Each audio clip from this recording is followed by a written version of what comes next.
ERDC, François Beya notifié d'être soupçonné d'avoir participé à des réunions mettant en cause la sécurité de l'État.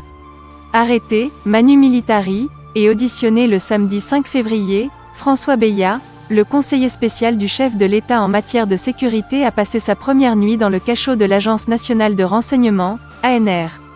Son arrestation a été confirmée par l'Association congolaise pour l'accès à la justice, ACAJ, de Georges Kapiamba. D'après Georges Kapiamba, qui a rendu visite à François Beya dans la soirée de samedi, a renseigné que son interpellation est en relation avec des activités qui amènent à le suspecter d'actions contraires à sa position de conseiller spécial du président de la République en matière de sécurité nationale. De ce fait, il a été notifié d'être soupçonné d'avoir participé à des réunions mettant en cause la sécurité de l'État. Georges Kapiamba a dans la foulée fait savoir que son épouse, son frère et son médecin sont autorisés à lui rendre visite. Le chef de l'ANR nous a promis que ses droits fondamentaux seront respectés. L'arrestation de François Beya est intervenue pendant que le président de la République, Félix Tshisekedi, séjournait à Addis Abeba où il a participé à la 35e session de l'Assemblée générale de l'Union africaine des chefs d'État et des gouvernements. Zoom sur François Beya. François Beya, puissant, Monsieur Sécurité, du président de la République, jusqu'avant son interpellation, intervenait dans les dossiers les plus sensibles du pays. C'est un pur produit du service des renseignements dans lesquels il a fait toute sa carrière. Sous l'ère Mobutu, François Beya a été à côté de Seti Yel, conseiller à la sécurité du président Mobutu Sese Seko. Ce dernier qu'il a d'abord recruté pour être à ses côtés. François Beya a gravi les échelons au sein de l'ANR jadis, Centre national de documentation puis du Conseil national de sécurité, CNS.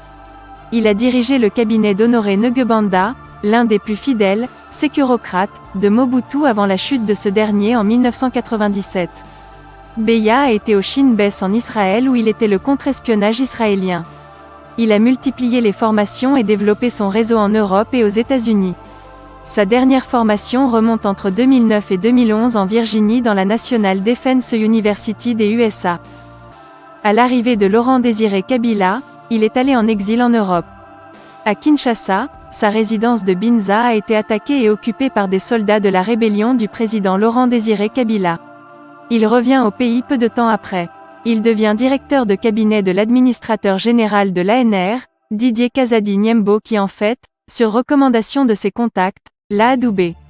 Sous le régime 1+4 François Beya a été directeur général adjoint de la direction de migration, DGM, et il a été conduit par Joseph Kabila en 2006 après son élection avant d'en prendre les rênes. Il demeure aux côtés de Kabila jusqu'à l'accession au pouvoir de Félix Tshisekedi en janvier 2019. Dans le réseau d'affaires Makutano, François Beya a aussi ses entrées. Le président de la Chambre de commerce franco-congolaise, Ambroise Chiyoyo et son cousin, apprend-on.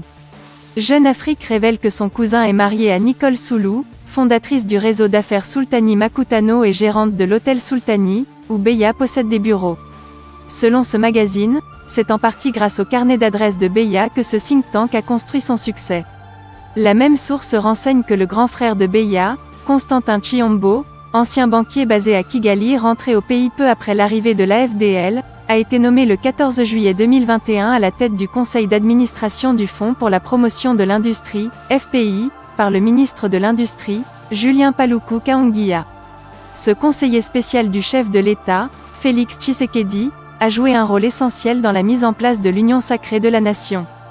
D'après Jeune Afrique, François Beya a été sur tous les fronts pour permettre à Félix Tshisekedi de reprendre le pouvoir qu'il partageait avec son prédécesseur. De la nomination des juges à la Cour constitutionnelle à la restructuration de l'armée, c'est lui, François Beya. Il est également en contact avec plusieurs personnalités politiques de premier plan dont Joseph Kabila, Moïse Katumbi et Jean-Pierre Bemba. François Beya a des ennemis à l'UDPS et au FCC. Il entretient des relations délicates avec Jean-Marc Kabound à Kabound. Certains de ses détracteurs l'accusent d'avoir joué un rôle dans la mise à l'écart de ses anciens collègues des services dont Kalev Muton et John Numbi aujourd'hui sont en cavale. À en croire le magazine Jeune Afrique, Beya dispose de solides contacts à Bangui, notamment celui du président Touadéra. Ce dernier l'a d'ailleurs décoré de l'Ordre national du mérite centrafricaine en décembre 2019. François Beya aurait, apprend-on, fait office de médiateur de l'ombre, début 2020, entre Faustin Archange Touadéra et son prédécesseur, François Bozizé, aujourd'hui dans le maquis. Restez branchés sur CFTV1, Congo France.